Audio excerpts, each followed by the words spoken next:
বিস্ফোরণের সতর্কতা বার্তা পেয়ে ব্যাপক চাঞ্চল্য ছড়ালো রায়গঞ্জের পোস্ট অফিসে। যার জেরে কাজ বন্ধ করে পোস্ট অফিস ফাঁকা করে দেওয়া হয়। ঘটনাস্থলে শেষে পর্যন্ত রায়গঞ্জ পুলিশের bomb squad police dog post office চত্বরে ছুটে আসে, তল্লাশি চালায়, কিন্তু কোথাও কোনো সন্দেহজনক কিছু পাওয়া যায়নি।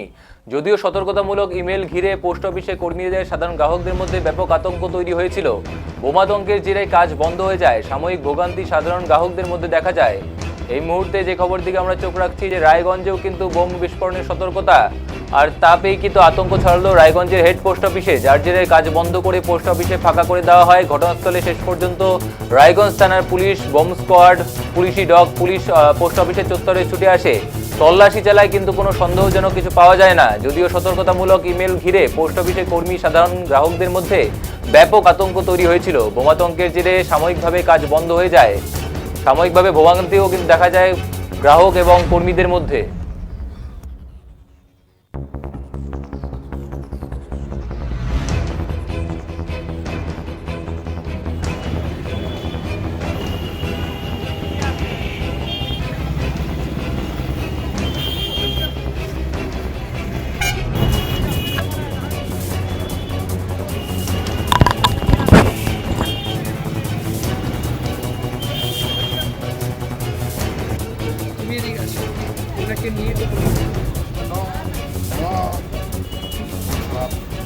এই মুহূর্তে রায়গঞ্জ থেকে রয়েছে আমাদের প্রতিনিধি পাপিয়া। পাপিয়া, এই মুহূর্তে পরিস্থিতি কেমন রয়েছে, কি জানতে পারছো?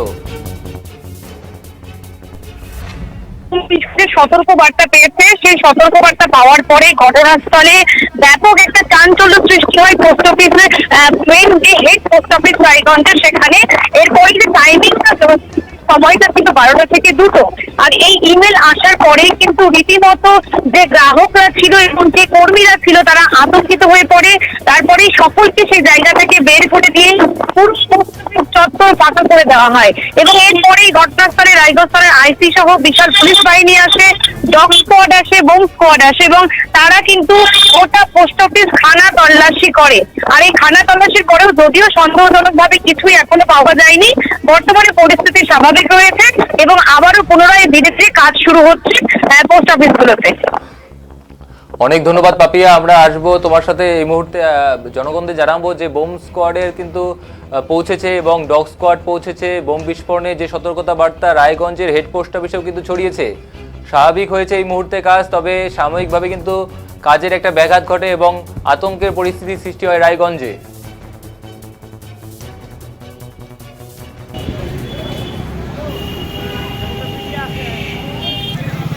আপনার নাম? হ্যাঁ, আমার নাম নিরঞ্জন রায়। আমি পোস্টমাস্টার রায়গঞ্জ। ঘটনাটা ঘটেছে আজকে ঘটনাটা মেনলি একটা বম ব্লাস্টার করে দেওয়া হয়েছে মেলের মাধ্যমে। সেটা আমি 12:09 নাগাদ আমি পাই সেটা। তো তারপরে আমরা থানায় বিষয়টা ইনফর্ম করি এবং আমার নির্দেশ মতো সমস্ত কাস্টমার্সদের পোস্ট অফিস থেকে আমরা বেরিয়ে যেতে বলি এবং আমার স্টাফদেরও আমি সবাইকে বেরিয়ে আসতে বলি। তারপর তো পুলিশ স্যাররা এসছেন, ওনারা এখন একটা চেকিং করবেন বলছেন এবং সেই অপেক্ষায় মেলটা কার ইয়েতে আছে, কোন আইডিতে আছে? মেলটা অ্যাকচুয়ালি এসছে আমাদের আরপিও থেকে, রিজনাল পাসপোর্ট সেন্টার থেকে আমাদের রিজনাল পোস্ট অফিসে পাঠিয়েছে শিলিগুড়িতে।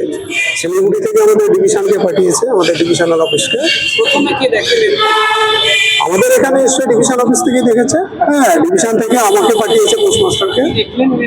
মেলে এটাই লিখেছে যে 12:30 থেকে 2টোর মধ্যে একটা বম ব্লাস্টের একটা সম্ভাবনা পাসপোর্ট এবং সংলগ্ন পোস্ট অফিসে। হ্যাঁ, এবং সেই মোতাবেক আমাদেরকে ইনস্ট্রাকশন দেওয়া হলো যে সমস্ত কাস্টমার্স এবং স্টাফরা যেন সেফ এরিয়ায় চলে যায় পোস্ট অফিস এবং পাসপোর্ট খালি করে দেওয়া। আজকে তো ফুল ওয়ার্কিং ডে ছিল। ফুল ওয়ার্কিং ডে, প্রচুর রিকভার ছিল। আতঙ্ক স্বাভাবিক একটা আতঙ্ক থাকেই। প্রাথমিকভাবে কিভাবে সামলালেন বিষয়টাকে? আপনি সবাইকে কাস্টমারদের রিকোয়েস্ট করলাম যে এরকম একটা মেল আমি পেয়েছি, আপনারা আতঙ্কিত না হয়ে আস্তে আস্তে সবাই আজকের মতো বেরিয়ে যান, দেখে আমরা কি হচ্ছে। এর আগেও কি এরকম ঘটনা? না, এটা ফার্স্ট টাইম আমার চাকরি জীবনে। পুলিশের তরফ থেকে কি ব্যবস্থা নেওয়া? পুলিশের তরফ থেকে আইসি সাহেব এসছেন তার দলবল নিয়ে। উনি আমাকে বললেন যে ওনাদের বোম স্কোয়াডের লোকজন আসবেন, ওনার হয়তো ওই কুকুর টুকুরও নিয়ে আসার কথা উনি বলছেন। হ্যাঁ, এনে উনি একটা ফর্মাল মেটাল ডিটেক্টর দিয়ে সার্চ ফার্চ করে তারপরে আমাদের অফিস করে ভিতরে কাজ। কতজন কর্মী আপনাদের কাজ করে? এখানে তো টোটাল পোস্ট অফিসে প্রায় 60-70 জন লোক আছে সব মিলে। আপনি ঊর্ধ্বতন কর্তৃপক্ষকে বিষয়টা জানিয়েছেন? হ্যাঁ হ্যাঁ জানাবো। আপনার নাম, আপনি কি জানেন? হ্যাঁ আমার নাম নিরঞ্জন। আতঙ্ক ছড়িয়েছে, কি বিষয়টা কি? আর রায়গঞ্জ পোস্ট অফিসে এরকম একটা মেল এসছে, তারপরে ওরা থানায় খবর দেয়। আমরা পুলিশের টিম নিয়ে এসেছি, আমাদের বোম স্কোয়াড আসছে, স্লিপার ডগ আসছে। আমরা জায়গাটাকে পুরো খানা তল্লাশি করে দেখবো। ওনারা প্রত্যেক অফিসিয়াল যারা আছে তারা বাইরে চলে এসছে, তাদের সেফটি সিকিউরিটির জন্য আমরা এসেছি, আমাদের পুরো টিম নিয়ে এসেছি। আমরা জাস্ট জায়গাটা দেখে নেবো, দেখে নেওয়ার পর ক্লিয়ার হয়ে গেলে আমরা কাজ করতে লাগবো। আতঙ্ক ছড়িয়েছে, কি বিষয়টা কি? দাদা আপনার নাম? অমল বর্মন, কোথায় বাড়ি আপনার? বহরে। আজকে পোস্ট অফিসে কেন এসেছেন? টাকা তুলতে আসছিলাম। তারপরে কাজ হলো? না না না, বইটা জমা দিলাম, তখন বললো যে ঘরে বোম আছে সব। তখন কি পোস্ট অফিস খোলা ছিল, কাজ চলছিল? না, তার আগে আমি যখন আসছিলাম তখন খোলা ছিল। আচ্ছা, তারপরে খোলার পরে হঠাৎ একটা খবর আসলো যে কি আছে, বোম আছে, পুলিশ আসছে, ঘর সার্চ করবে। আপনাদেরকে বের করে দিল? সবাইকে বের করে দিয়ে। এই কথা মানে বোমাতঙ্ক হ্যাঁ, বোমা আতঙ্ক, বোমা আতঙ্ক। মানে আতঙ্কিত হয়েছেন কথাটা শোনার পর? ভয়েরই কারণ, ব্লাস্ট হলে তো লোক মরবে।